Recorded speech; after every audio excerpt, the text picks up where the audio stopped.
ಪ್ರತಿ ಹಳ್ಳಿಗೂ ಭೇಟಿಯನ್ನು ಕೊಟ್ಟು ಸುಮಾರು 12 ದಿನ ಎಲ್ಲ ಕೆಲಸ ಕಾರ್ಯಗಳನ್ನು ಬಿಟ್ಟು ಪಕ್ಷದ ಗೌರವ ಉಳಿಸಬೇಕು ಅಂತೇಳಿ ಅವರೆಲ್ಲ ದುಡಿದಂತ ನಾಯಕರುಗಳಿಗೆ ಮತ್ತು ಕಾರ್ಯಕರ್ತರಿಗೆ ಅವರು ಕೂಡ ನಮ್ಮ ಪಕ್ಷ ಮತ್ತು ಕಾಂಗ್ರೆಸ್ ಸರ್ಕಾರದ ಪರವಾಗಿ ಕೃತಜ್ಞತೆಯನ್ನು ಬಯಸ್ತಾ ಇದ್ದಾರೆ.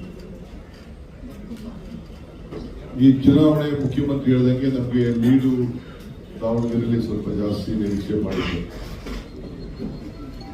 ಆದರೂ ಗೆಲ್ತೀವಿ ಅಂತೇಳಿ ಮುಖ್ಯಮಂತ್ರಿಗಳು ಆತ್ಮವಿಶ್ವಾಸದಿಂದ ಬೆಳಗ್ಗೆ ಕೂಡ ತಮಗೆಲ್ಲ ತಿಳಿಸಿದ್ರು.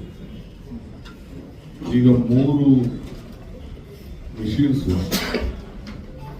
ಇನ್ನ ಏನೋ ಸ್ವಲ್ಪ ಟ್ರಬಲ್ ಆಗಿ ಪ್ಯಾಕ್ ಓಪನ್ ಮಾಡಬೇಕು ಅಂತೇಳಿ ನಿಂತಿದೆ ಅಂತೇಳಿ ಈಗ ತಾನೇ ನನಗೆ ಪ್ರಭಾ ಮಲ್ಲಿಕಾರ್ಜುನ್ ಮತ್ತು ಮಲ್ಲಿಕಾರ್ಜುನ್ ಅವರು ಕೂಡ ಇಲ್ಲಿ ಕೂತ್ಕೊಳ್ಳೋಕ್ಕಿಂತ ಮುಂಚಿತವಾಗಿ ಅವರ ಹತ್ರ ಮಾತಾಡಿದ್ರು. ಅದೊಟ್ಟು 1500 ವೋಟ್ ಕೂತ್ಕೊಂಡಿದೆ.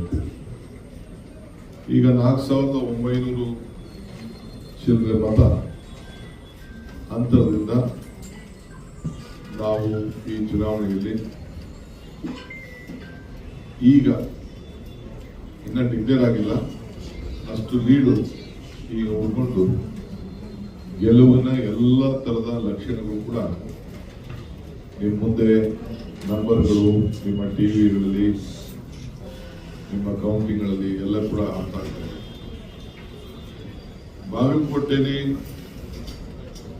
ಹಿಂದೆ ಬಹಳ ಕಡಿಮೆ ಅಂತರದಿಂದ ನಾವು ಗೆದ್ದಿದ್ದು.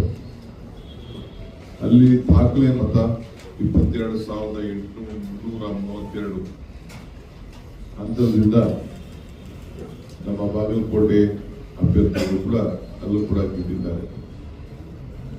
ಗ್ರಾಮೀಣ ಪ್ರದೇಶದ ಜನರಲ್ಲಿ ಮತ ಯಾಚನೆ ಮಾಡಬೇಕಾದ್ರೆ ನಮ್ಮ ಕಾರ್ಯಕರ್ತರಿಗೆ ಮುಖಂಡಗಳಿಗೆ ಪ್ರತಿಯೊಂದು ಕುಟುಂಬದಲ್ಲೂ ಕೂಡ ಬಹಳ ಗೌರವದಿಂದ ಅವನ್ನ ಸ್ವೀಕಾರ ಮಾಡಿ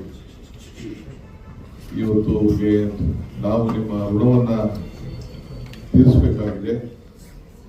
ನಿಮ್ಮ 5 ಗ್ಯಾರಂಟಿಗಳ ನಮ್ಮ ಬದುಕಿನಲ್ಲಿ ಬದಲಾವಣೆ ತಂದಿದೆ. ನಾವು ಖಂಡಿತ ನಿಮ್ಮ ಜೊತೆಯಲ್ಲಿ ಕುಳಿಸ್ಕೊಳ್ತೇವೆ ಅಂತೇಳಿ ನಮ್ಮ ನಾಯಕರುಗಳಿಗೆ ಬಹಳ ಆಹ್ವಾನ ಕೊಟ್ಟು, ಮಜ್ಜಿಗೆ ಕೊಟ್ಟು, ಕಾಫಿ ಕೊಟ್ಟು, ಟೀ ಕೊಟ್ಟು ಗೌರವದಿಂದ ಕಳಿಸ್ಕೊಟ್ಟಿದ್ದನ್ನ ನಮ್ಮೆಲ್ಲ ನಾಯಕರುಗಳು ಬಂದು ನಮ್ಮ ಹತ್ರ ತಿಳಿಸ್ತಾ ಇದ್ರು. ಕರುನಾಡು ಟೈಮ್ಸ್ ಚಾನೆಲ್ನಲ್ಲಿ ಸುದ್ದಿ ಮತ್ತು ಜಾಹೀರಾತು ನೀಡಲು ಈ ನಂಬರ್ಗೆ ಕರೆ ಮಾಡಿ.